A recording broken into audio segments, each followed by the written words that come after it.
What's up, fellow polymaths? In this video of the Java Fundamental tutorial, we'll be going over type inference.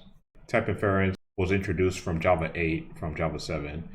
It provides the ability for the compiler to look at each method call and corresponding declaration to determine the type of the arguments.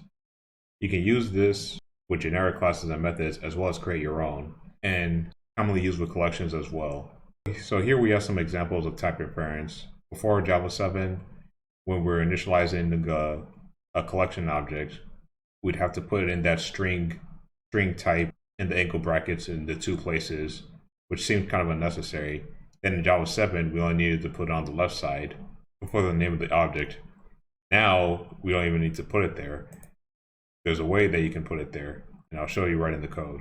Alright, so here we're in the code right now, and I'll show you the way that we can use type inference. Alright, so I created a method called display list, and basically what this display list is going to do is display a list of strings from the list collection.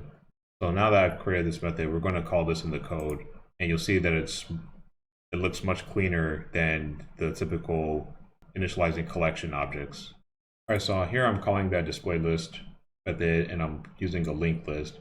I also made some additions to that display list method. So first we're checking if the list parameter from the list that's passed in is not null or is not empty. So let's run this code in right now and see what happens. Of course, we get the result that the display list is empty. So let's add in some values to that display list method and see what our output is. All right, so I added 3 elements to the list parameter. So let's run this code and see what we get. All right, so we got 3 results. Uno, dos, and tres.